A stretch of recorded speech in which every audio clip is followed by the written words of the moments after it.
ವಾಕ್ಯನ ಕೇಳಲಿಕ್ಕೆ ಸಿದ್ಧವಾಗಿದ್ದೀವಿ ಅನ್ನೋರು? ಹಲ್ಲೆಲೂಯಾ.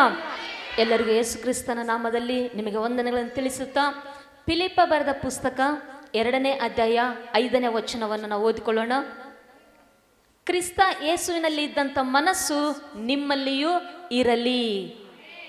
ಪ್ರಿಯರೇ, ಇಲ್ಲಿ ಪೌಲನು ಫಿಲಿಪ್ಪ ಸಭೆಯವರಿಗೆ ಬರೀತಿದ್ದಾನೆ. ಏನಂತ?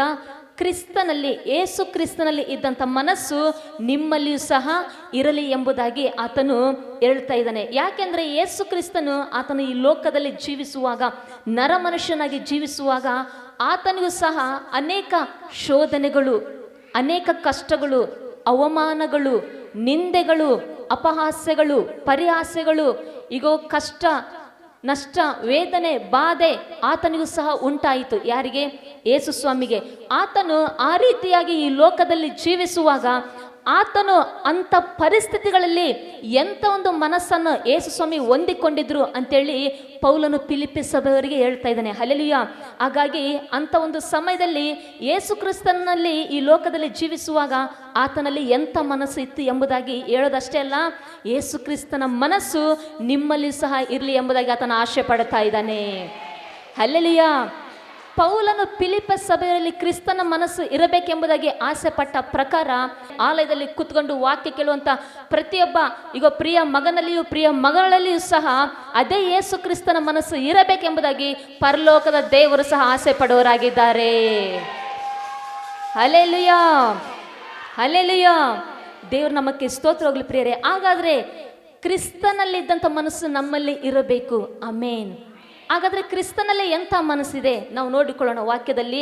ಹಾಗಾದರೆ ಕ್ರಿಸ್ತನಲ್ಲಿ ಎಂಥ ಮನಸ್ಸಿದೆ? ಲೂಕನ ಬರೆದ ಸುವಾರ್ತೆ 23ನೇ ಅಧ್ಯಾಯ 34ನೇ ವಚನ. ಲೂಕ 23:34. ಆಗ ಯೇಸು, ತಂದೆಯೇ ಅವರಿಗೆ ಕ್ಷಮಿಸು, ತಾವು ಏನು ಮಾಡುತ್ತೇವೆಂಬುದನ್ನು ಅರಿಯರು ಅಂದನು. ಹಲ್ಲೆಲೂಯಾ.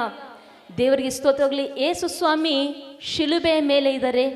ಆತನ ಕೈಗಳಲ್ಲಿ ಮೊಳೆ ಹೊಡೆದಿದ್ದಾರೆ, ಆತನ ಕಾಲುಗಳಲ್ಲಿ ಮೊಳೆ ಹೊಡೆದಿದ್ದಾರೆ, ಆತನ ತಲೆಯಲ್ಲಿ ಮುಳ್ಳಿನ ಕಿರೀಟವನ್ನು ಇಟ್ಟಿದ್ದಾರೆ, ಆತನಿಗೆ ಮೈಯಲ್ಲಿ ಗಾಯವಾಗಿದೆ, ಬಾಸುಂಡೆ ಆಗಿದೆ. ಯಾಕೆಂದರೆ ಚಾಟಿಂದ ಆತನಿಗೆ ಹೊಡೆದಿದ್ದಾರೆ.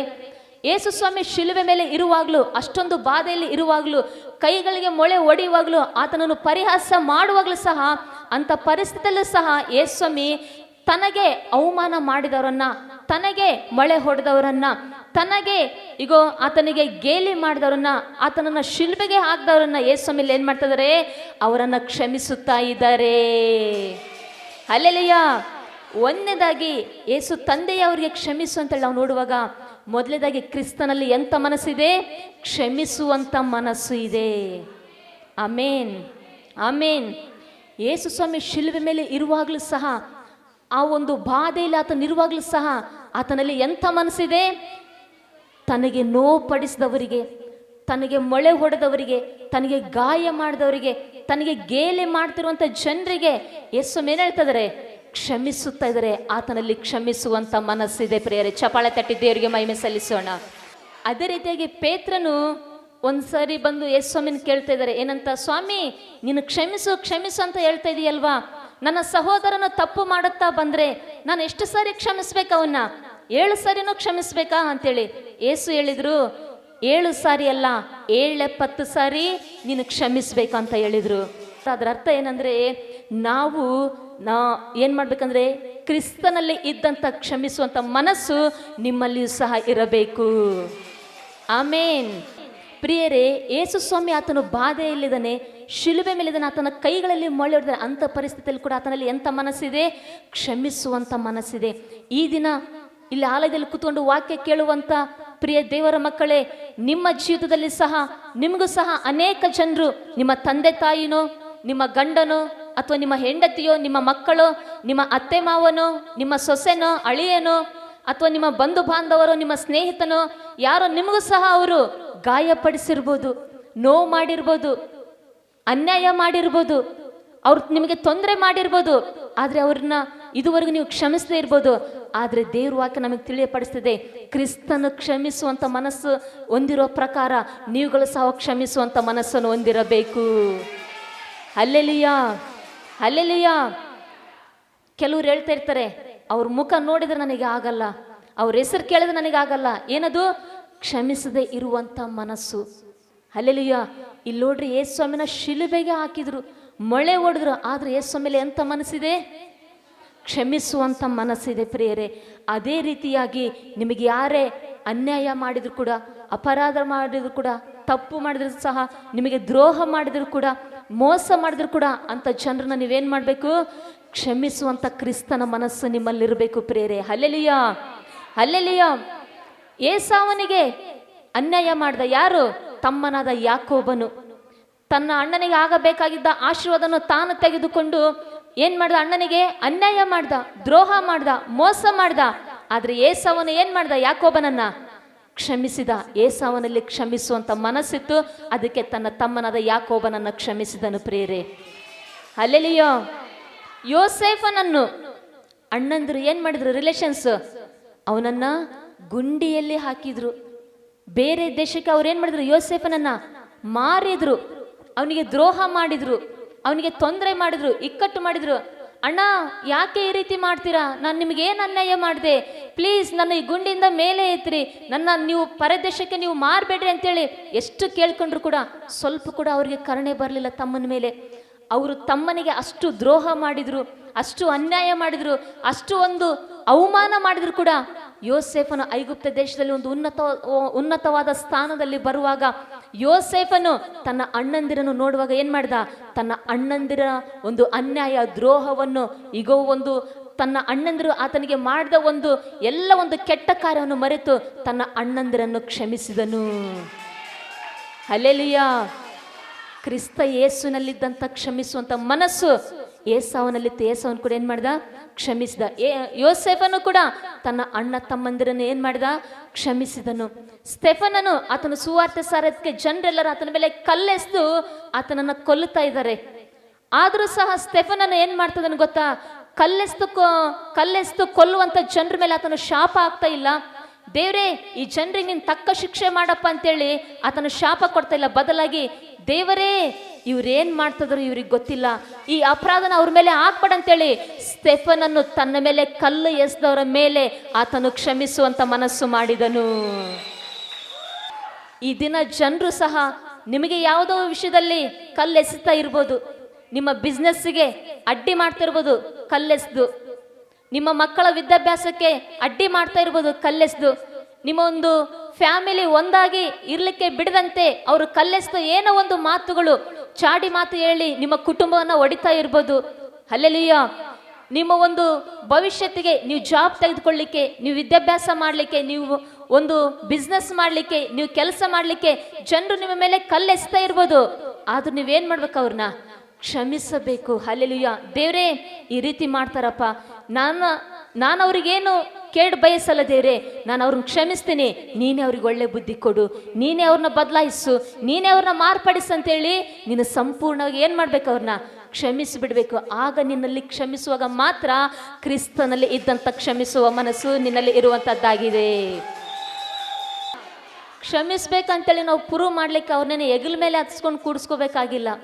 ಯಾಕೆಂದ್ರೆ ಕೆಲವೊಮ್ಮೆ ಕೆಲವು ವ್ಯಕ್ತಿಗಳನ್ನ ಕ್ಷಮಿಸೋದ್ರಿಂದ ಪದೇ ಪದೇ ಏನಾಗ್ತಿರುತ್ತೆ? ತೊಂದರೆ ಆಗ್ತಿರುತ್ತೆ. ಆದ್ರೆ ನಾನೇನು ಹೇಳ್ತೀನಂದ್ರೆ, ಯಾರ ಮೇಲೆಯೂ ಸಹ ವಿರೋಧ ಇಟ್ಕೊಳ್ದೆ, ದ್ವೇಷ ಇಟ್ಕೊಳ್ದೆ, ಕಕ್ಷವನ್ನು ಇಟ್ಕೊಳ್ದೆ, ರೋಷವನ್ನು ಇಟ್ಕೊಳ್ದೆ ಅವ್ರನ್ನ ಕ್ಷಮಿಸ್ಬಿಟ್ಟು ನಿಮಗೆ ತೊಂದರೆ ಆಗುತ್ತಂದ್ರೆ ದೂರ ಇದ್ಬಿಡ್ರಿ. ಆದ್ರೆ ಅವ್ರ ಬಗ್ಗೆ ಮಾತ್ರ ಯಾವುದೇ ಒಂದು ದ್ವೇಷ ಇಟ್ಕೊಳ್ಳೋದು ಬೇಡ ಮನಸ್ಸಲ್ಲಿ. Hallelujah, hallelujah. ದೇವ್ರ ನಮ್ಮಕ್ಕೆ ಸ್ತೋತ್ರ ಹೋಗ್ಲಿ ಪ್ರಿಯರೇ. ಹಾಗಾಗಿ ಮೊದಲೇದಾಗಿ ಕ್ರಿಸ್ತನಲ್ಲಿ ಎಂಥ ಮನಸ್ಸಿದೆ? ಕ್ಷಮಿಸುವಂಥ ಮನಸ್ಸು. ನಿಮಗೆ ಯಾರೇ ಒಂದು ದ್ರೋಹ ಮಾಡುವಾಗಲೂ, ಅನ್ಯಾಯ ಮಾಡುವಾಗಲೂ, ನಿಮಗೆ ನಷ್ಟ ಮಾಡುವಾಗಲೂ, ನಿಮಗೆ ಸಿಗಬೇಕಾದದ್ದನ್ನು ಅವರು ಪಡೆದುಕೊಳ್ಳುವಾಗಲೂ ಸಹ ನೀವೇನು ಮಾಡಬೇಕು? ಕ್ಷಮಿಸುವಂಥ ಕ್ರಿಸ್ತನ ಮನಸ್ಸು ನಿಮ್ಮಲ್ಲಿ ಇರಬೇಕು. ಒಂದು ಸಾರಿ ಒಬ್ಬ ತಂದೆಗೆ ಅನಾರೋಗ್ಯ ಆಗಿತ್ತಂತೆ. ಅನಾರೋಗ್ಯ ಆಗುವಾಗ ಆ ತಂದೆ ಹಾಸಿಗೆ ಹಿಡಿದಾನೆ. ಹಾಸಿಗೆ ಹಿಡಿದು ಆತನು ಹಾಸಿಗೆ ಹಿಡಿದು ನೋಡಿ ಕುಟುಂಬದವರೆಲ್ಲ ಏನು ಮಾಡಿದ್ರು? ಪಾಸ್ಟರ್ನ ಕರೆಸಿದ್ರು. ಪಾಸ್ಟ್ರೇ, ಈ ರೀತಿಯಾಗಿ ನಮ್ಮ ತಂದೆಯವರು ಅನಾರೋಗ್ಯದಲ್ಲಿದ್ದಾರೆ, ನೀವು ಬನ್ನಿ, ನೀವು ಬಂದು ನಮ್ಮ ತಂದೆಗಾಗಿ ನೀವು ಪ್ರಾರ್ಥನೆ ಮಾಡ್ರಿ, ನೀವು ಪ್ರಾರ್ಥನೆ ಮಾಡಿ ಹೋದ್ರೆ ಖಂಡಿತವಾಗ್ಲೂ ದೇವ್ರು ಸ್ವಸ್ಥ ಮಾಡ್ತಾರೆ ಅಂತೇಳಿ ಆ ರೀತಿಯಾಗಿ ಸೇವಕರನ್ನ ಪ್ರಾರ್ಥನೆಗೆ ಕರೆಯುವಾಗ ಸೇವಕರು ಬಂದರು. ಆ ಒಂದು ಅನಾರೋಗ್ಯದ ಹಾಸಿಗೆಯಲ್ಲಿರುವಂಥ ಒಂದು ತಂದೆಗಾಗಿ ಸೇವಕರು ಪ್ರೇಯರ್ ಮಾಡಿದ್ರು. ದೇವರೇ, ಈ ಮಗನನ್ನು ಮುಟ್ಟಪ್ಪ, ಈ ಮಗನನ್ನು ಸ್ವಸ್ಥ ಮಾಡು, ಈ ಮಗನನ್ನು ಗುಣಪಡಿಸಿ ಎಂಬುದಾಗಿ ಪ್ರೇಯರ್ ಮಾಡಿದರು. ಪ್ರೇಯರ್ ಮಾಡುವಾಗ ಆತನ ಅನಾರೋಗ್ಯದಲ್ಲಿ ಇದ್ದಾನಂತೇಳಿ ಕೇಳಿ ರಿಲೇಷನ್ಸ್ ಯಾರು ಆತನನ್ನು ನೋಡಲಿಕ್ಕೆ ಬಂದಿದ್ರು. ನೋಡಲಿಕ್ಕೆ ಬಂದಾಗ ಆತನು ಯಾರನ್ನೋ ಒಬ್ಬರನ್ನ ನೋಡಿಬಿಟ್ಟು, ಅವ್ರ ಮನೇಲಿ ರಿಲೇಷನ್ಸ್ ನೋಡಿಬಿಟ್ಟು ಹಂಗೆ ಸಿಡಿಮಿಡಿ ಅಂತೇಳಿ ಕೋಪ ಆಗ್ತದಾನೆ, ತುಂಬ ರೋಷಗೊಳ್ತದಾನೆ, ತುಂಬ ದ್ವೇಷ ಮಾಡ್ತದಾನೆ ಆ ವ್ಯಕ್ತಿನ. ಯಾಕೆ ಬಂದ ನಮ್ಮ ಮನೆಗೆ, ಎಷ್ಟು ಮೋಸ ಮಾಡಿದಾನೆ, ಎಷ್ಟು ಅನ್ಯಾಯ ಮಾಡಿದಾನೆ, ಎಷ್ಟು ದ್ರೋಹ ಮಾಡಿದಾನೆ, ನಮ್ಮ ಮನೇಲಿ ಬರಬಾರ್ದು, ಅವನ ಮುಖ ನೋಡೋದಿಲ್ಲ ನಾನು ಅಂತೇಳಿ ಈತನ ಏನು ಮಾಡ್ತದಾನೆ, ಆತನ ಮೇಲೆ ದ್ವೇಷ ಮಾಡ್ತಾ ಇದ್ದಾನೆ. ಈತನ ಒಂದು ಅನಾರೋಗ್ಯವನ್ನು ಈತನ ಒಂದು ಅನಾರೋಗ್ಯಕ್ಕೆ ದ್ವೇಷ ಮಾಡ್ತಾ ಈತನ ಅನಾರೋಗ್ಯನ ಈತನೇ ಹೆಚ್ಚು ಮಾಡ್ಕೊಳ್ತಾ ಇದ್ದಾನೆ. ಹಲ್ಲೆಲೂಯಾ. ಆಗ ಸೇವಕರು ಹೇಳಿದ್ರು, ನೋಡಪ್ಪ, ನೀನು ಈಗ ನಾವು ದೇವ್ರ ನಂಬಿದೀವಲ್ವಾ, ಆ ರೀತಿಯಾಗಿ ನಾವು ಯಾರನ್ನೂ ದ್ವೇಷ ಮಾಡಬಾರ್ದು. ಆತ ನಿನಗೇನೇ ಅನ್ಯಾಯ ಮಾಡಿದ್ರು, ಏನೇ ದ್ರೋಹ ಮಾಡಿದ್ರು, ಏನೇ ಅಪರಾಧ ಮಾಡಿದ್ರು, ನೀನು ಆತನನ್ನು ಕ್ಷಮಿಸಬೇಕು. ಕ್ರಿಸ್ತನಲ್ಲಿರುವಂಥ ಕ್ಷಮಿಸುವಂಥ ಮನಸ್ಸು ನಿನ್ನಲ್ಲಿ ಸಹ ಇರಬೇಕು ಎಂಬುದಾಗಿ ಹೇಳಿದ್ರು ಪ್ರಿಯರೇ. ಆಗ ಪಾಶ ಹೇಳಿದ್ರು, ದೇವ್ರ ವಾಕ್ಯ ನಮಗೆ ತಿಳಿಯಪಡಿಸುತ್ತೆ. ಮತ್ತಾಯ 6:14 ನೀವು ಜನರ ತಪ್ಪುಗಳನ್ನು ಕ್ಷಮಿಸಿದರೆ ಪರಲೋಕದಲ್ಲಿರುವ ನಿಮ್ಮ ತಂದೆಯು ಸಹ ನಿಮ್ಮ ತಪ್ಪುಗಳನ್ನು ಕ್ಷಮಿಸುವನು. ನೀವು ಜನರ ತಪ್ಪುಗಳನ್ನು ಕ್ಷಮಿಸದೆ ಹೋದರೆ ಪರಲೋಕದಲ್ಲಿರುವ ನಿಮ್ಮ ತಂದೆಯು ಸಹ ನಿಮ್ಮ ತಪ್ಪುಗಳನ್ನು ಕ್ಷಮಿಸುವುದಿಲ್ಲ ಅಂತ ವಾಕ್ಯ ನಮಗೆ ತಿಳಿಯಪಡಿಸ್ತಾ ಇದೆ. ಹಾಗಾಗಿ ದೇವರು ನಿನ್ನ ಕ್ಷಮಿಸ್ಬೇಕಂದ್ರೆ ನೀನು ಆತನನ್ನು ಕ್ಷಮಿಸ್ಬಿಡಂತೇಳಿ ಹೇಳುವಾಗ ಆ ತಂದೆ ಹೇಳಿದಂತೆ, ಹೌದಾ ಪಾಸ್ಟ್ರೆ, ಆಯ್ತು, ಹಾಗಾದ್ರೆ ನಾನು ಆತನನ್ನು ಕ್ಷಮಿಸ್ತೀನಿ ನಾನು ಅಂತೇಳಿ. ಆ ಪಾಸ್ಟ್ರು ಆ ರೀತಿ ಹೇಳಿದ ತಕ್ಷಣ ಹೊರಗಡೆ ಎದ್ದೋದ್ರಂತೆ. ಆ ಪಾಸ್ಟ್ರು ಹೋಗುವಾಗ ಆ ತಂದೆ ತನ್ನ ಮಗನ ಕರೆದಂತೆ. ತನ್ನ ಮಗನನ್ನು ಕರೆಯುವಾಗ ಮಗ ಹತ್ರ ಬಂದ. ಆಗ ಮಗನನ್ನ ಪಕ್ಕದಲ್ಲಿ ಕೂಡಿಸ್ಕೊಂಡು ಹೇಳ್ತಾನಂತೆ, ಮಗನೇ, ನಮ್ಮ ರಿಲೇಷನ್ಸ್ ಇವತ್ತು ಬಂದಿದ್ರಲ್ವಾ, ಆತನಿದನಲ್ವಾ, ಈ ರೀತಿಯಾಗಿ ನಮಗೆ ಅನ್ಯಾಯ ಮಾಡಿದನಲ್ವಾ, ನಾನು ಆತನ ಕ್ಷಮಿಸ್ಬಿಟ್ಟಿದ್ದೀನಿ, ಆದ್ರೆ ನೀನು ಮಾತ್ರ ಅವನ್ನ ಕ್ಷಮಿಸ್ಬೇಡ ಅಂತ ಹೇಳಿದ್ನಂತೆ. ಅಲ್ಲೆಲೂಯ್ಯ. ನಾನು ಕ್ಷಮಿಸ್ತೀನಿ, ನೀನು ಮಾತ್ರ ಕ್ಷಮಿಸ್ಬೇಡ, ಅವ್ರು ಮಾಡಿದ್ ಮಾತ್ರ ಮರ್ತೋಗ್ಬೇಡ, ಆ ಅನ್ಯಾಯ ಮಾತ್ರ ಮರ್ತೋಗ್ಬೇಡ. ಇದೆಂತ ಕ್ಷಮಿಸುವಿಕೆ? ಇದು ವಾಕ್ಯಾನುಸಾರ ಕ್ಷಮಿಸುವಂಥದ್ದು ಅಲ್ಲ. ಕ್ರಿಸ್ತನ ಮನಸ್ಸನ್ನು ಹೊಂದಿಕೊಂಡವರು ಕ್ಷಮಿಸುವಂಥದ್ದು ಅಲ್ಲ. ಹಲ್ಲೆಲೂಯಾ. ಸಂಪೂರ್ಣವಾಗಿ ಒಬ್ಬ ವ್ಯಕ್ತಿಯನ್ನು ನೀನೇನ್ ಮಾಡಬೇಕು? ಸಂಪೂರ್ಣವಾಗಿ ಕ್ರಿಸ್ತನಲ್ಲಿ ನೀನು ಕ್ಷಮಿಸಬೇಕು. ಹಲ್ಲೆಲೂಯಾ. ಆ ರೀತಿಯಾಗಿ ನೀನು ಸಂಪೂರ್ಣವಾಗಿ ಕ್ಷಮಿಸುವಾಗ ಅದೇ ವ್ಯಕ್ತಿ ನಿನ್ನ ಎದುರುಗಡೆ ಬಂದರೂ ಕೂಡ ನಿನ್ನ ಮನಸ್ಸು ಸಮಾಧಾನವಾಗಿ ಇರುತ್ತೆ, ಗಲಿಬಿಲಿ ಆಗಿರಲ್ಲ. ನಿನ್ನ ಮನಸ್ಸು ನಾನು ಅವ್ರನ್ನ ಕ್ಷಮಿಸ್ಬಿಟ್ಟಿದ್ದೀನಿ ಅಂತೇಳಿ ಅವ್ರು ನಿನಗೆ ಎದುರುಗಡೆ ಬರುವಾಗ ಅವ್ರನ್ನೆಲ್ಲ ನೀನು ನೋಡುವಾಗ ಗಲಿಬಿಲಿ ಆಗಿದೆ ಅಂದರೆ ಪರಿಪೂರ್ಣವಾಗಿ ಕ್ಷಮಿಸಿಲ್ಲ ಅಂತ ಅರ್ಥ. ಹಾಗಾಗಿ ಈಗ ನೋಡ್ರಿ, ನೀನು ಇನ್ನೊಬ್ಬರ ಬಗ್ಗೆ ನೀನು ರೋಷ, ದ್ವೇಷ, ಸಿಟ್ಟು ಇಟ್ಕೊಂಡು ಅವ್ರ ಬಗ್ಗೆ ಕ್ಷಮಿಸ್ಲಿದಂಗೆ ಅವ್ರ ಬಗ್ಗೆ ನೆನೆಸ್ಕೊಂಡಾಗೆಲ್ಲ, ಅವ್ರ ಹೆಸರು ಕೇಳಿದಾಗೆಲ್ಲ ನೀನು ಒಂದು ರೀತಿ ಉದ್ವೇಗಕ್ಕೆ ಒಳಗಾಗೋದ್ರಿಂದ ಅದು ನಿನ್ನ ಆರೋಗ್ಯಕ್ಕೆ ಏನಾಗುತ್ತೆ? ತೊಂದರೆ ಆಗುತ್ತೆ. ಹಲ್ಲೆಲೂಯಾ. ಹಾಗಾಗಿ ಈ ಬಸ್ಗಳಲ್ಲಿ, ಹಾಸ್ಪಿಟಲ್ಗಳಲ್ಲಿ, ಹೋಟೆಲ್ಗಳಲ್ಲಿ ಒಂದು ಬೋರ್ಡ್ ಹಾಕಿರ್ತಾರೆ. ಏನಂತ ಹಾಕಿರ್ತಾರೆ? ಧೂಮಪಾನ, ಮದ್ಯಪಾನ ಆರೋಗ್ಯಕ್ಕೆ ಹಾನಿಕರ. ಅಂದ್ರೆ ಧೂಮಪಾನ, ಮದ್ಯಪಾನ ಆರೋಗ್ಯಕ್ಕೆ ಹಾನಿಕರ ಹಾಕಿರ್ತಾರೆ. ಅಂದ್ರೆ ಆ ಧೂಮಪಾನ, ಮದ್ಯಪಾನ ನಿಮ್ಮ ಆರೋಗ್ಯಕ್ಕೆ ಅದು ಒಳ್ಳೇದಲ್ಲ. ನಾನು ಹೇಳ್ತೀನಿ, ನೀವು ಮತ್ತೊಬ್ಬರ ಬಗ್ಗೆ ನಿಮ್ಮ ಹೃದಯದಲ್ಲಿ ದ್ವೇಷ, ರೋಷ, ಒಂದು ಕಕ್ಷ, ಮತ್ತೊಬ್ಬರ ಬಗ್ಗೆ ಒಂದು ವಿರೋಧ ನಿಮ್ಮ ಮನಸ್ಸಲ್ಲಿರೋದಾದ್ರೆ ಅದು ನಿಮ್ಮ ಆರೋಗ್ಯಕ್ಕೆ ಹಾನಿಕರ.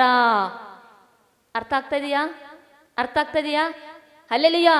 ಆರೋಗ್ಯಕ್ಕಷ್ಟೇ ಹಾನಿಕರ ಅಲ್ಲ, ಆತ್ಮೀಯತೆಗೂ ಹಾನಿಕರ ಅದು. ಹಲ್ಲೆಲೂಯಾ. ಹಾಗಾಗಿ ಧೂಮಪಾನ, ಮದ್ಯಪಾನದ ಆರೋಗ್ಯಕ್ಕಷ್ಟೇ ಹಾನಿಕರ ಆಗ್ಬೋದು. ಆದರೆ ನೀನು ಮತ್ತೊಬ್ಬರನ್ನು ಕ್ಷಮಿಸದೇ ಇರುವಂಥ ಮನಸ್ಸತ್ವ ನಿನ್ನಲ್ಲಿ ಇರೋದಾದರೆ ಅದು ನಿನಗೆ ಹಾನಿಕರ. ಆದರೆ ಮತ್ತೊಬ್ಬರನ್ನು, ಕ್ರಿಸ್ತನ ಮನಸ್ಸನ್ನು ಸಂಪೂರ್ಣವಾಗಿ ನೀನು ಹೊಂದಿಕೊಂಡು ಕ್ರಿಸ್ತನಲ್ಲಿ ನೀನು ಸಂಪೂರ್ಣವಾಗಿ ಅವರನ್ನು ಕ್ಷಮಿಸುವಾಗ ಅದು ನಿನ್ನ ಆರೋಗ್ಯಕ್ಕೆ ಹಿತಕರವಾಗಿದೆ. ಚಪ್ಪಾಳೆ ತಟ್ಟಿ ದೇವರಿಗೆ ಮಹಿಮೆ ಸಲ್ಲಿಸೋಣ. ಪಕ್ಕದಲ್ಲಿರೋರಿಗೆ ಒಂದ್ಸರಿ ಶೇಕ್ ಹ್ಯಾಂಡ್ ಮಾಡಿ ಹೇಳ್ರಿ, ಅಕ್ಕ, ಅಣ್ಣ, ಮತ್ತೊಬ್ಬರನ್ನ ನೀನು ಕ್ಷಮಿಸದೆ ಹೋದರೆ, ಮತ್ತೊಬ್ಬರ ಬಗ್ಗೆ ನಿನ್ನ ಮನಸ್ಸಲ್ಲಿ ವಿರೋಧ ಇದ್ರೆ, ದ್ವೇಷ ಇದ್ರೆ ಅದು ನಿನ್ನ ಆರೋಗ್ಯಕ್ಕೆ, ನಿನ್ನ ಆತ್ಮೀಯತೆಗೆ ಹಾನಿಕರ.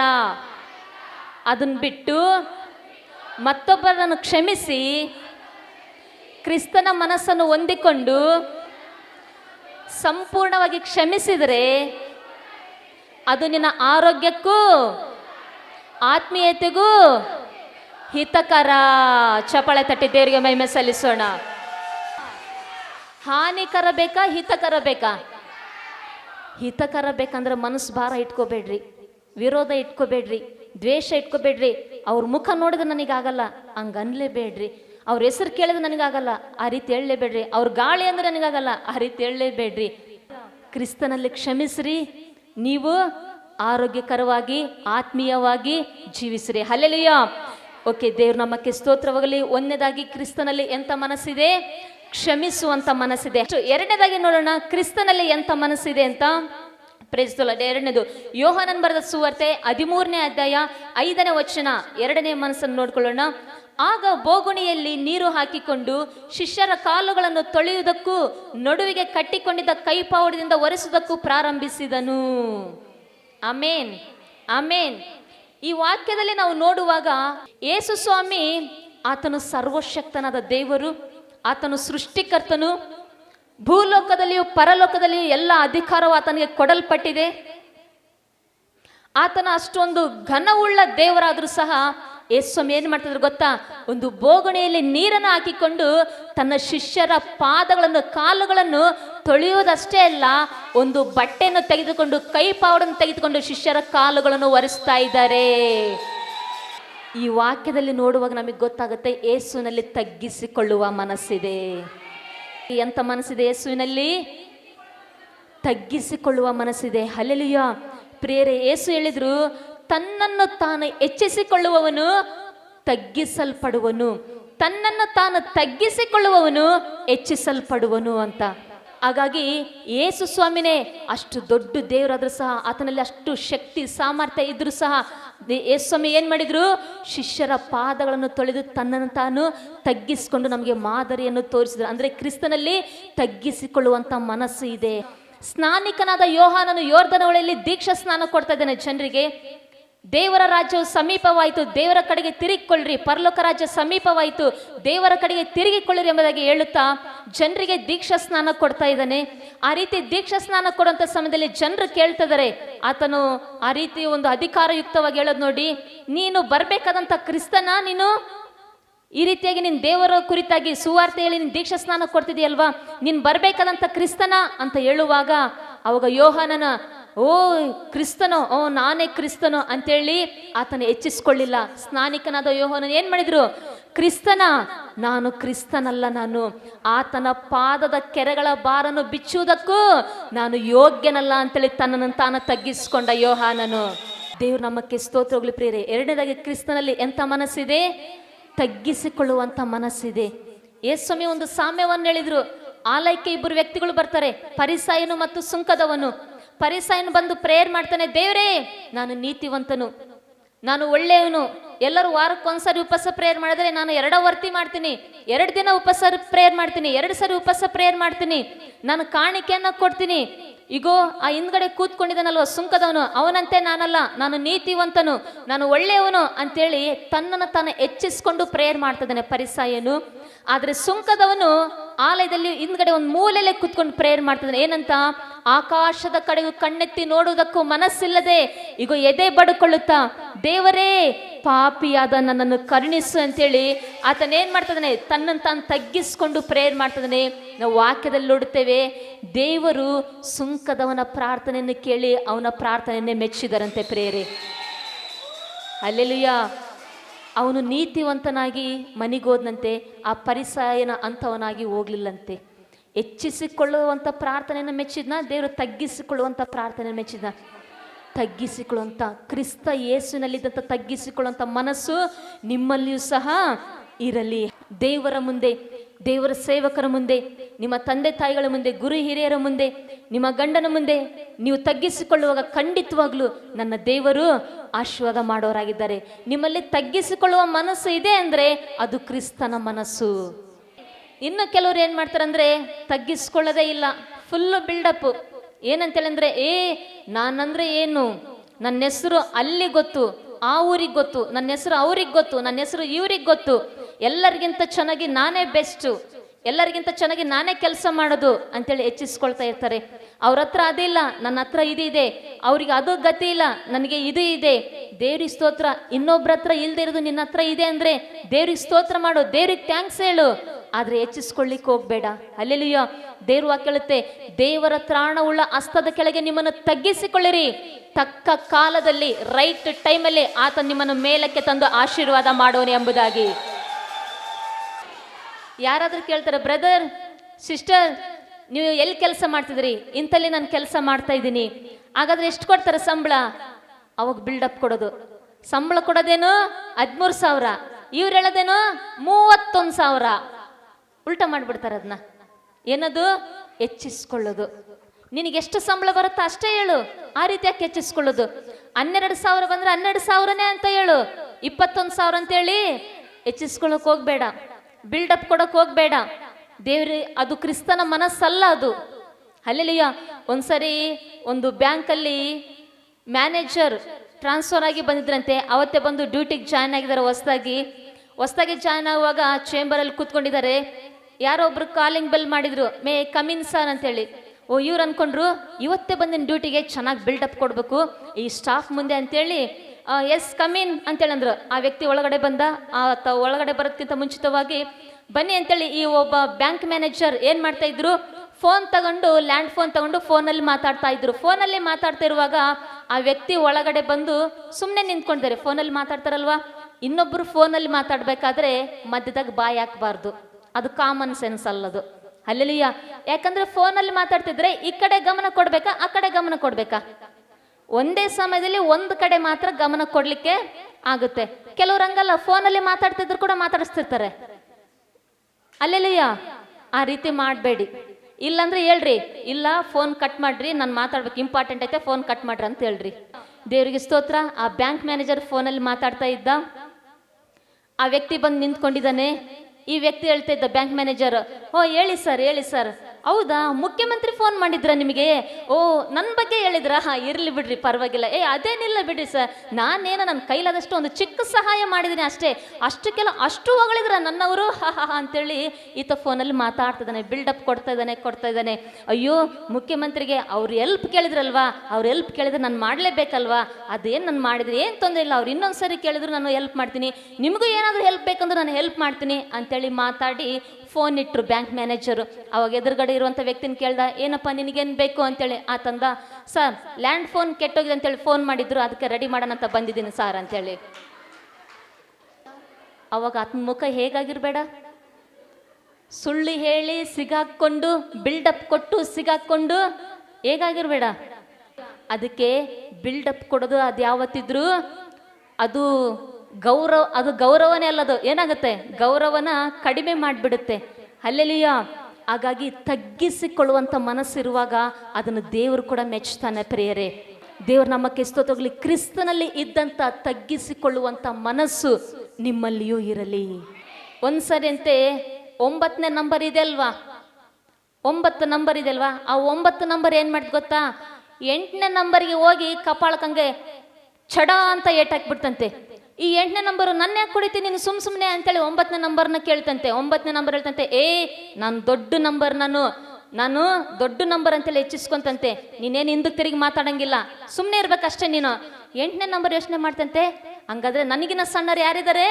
7ನೇ ನಂಬರ್. ಹೋಗಿ 8ನೇ ನಂಬರ್ 7ನೇ ನಂಬರ್ಗೆ ಏನು ಮಾಡ್ತಂತೆ, ಕಪಾಳಕ್ಕೆ ಕೊಡಿತಂತೆ. 7ನೇ ನಂಬರ್ ಕೇಳ್ತಂತೆ, ನನ್ನ ಯಾಕೆ ಕೊಡಿತಿ?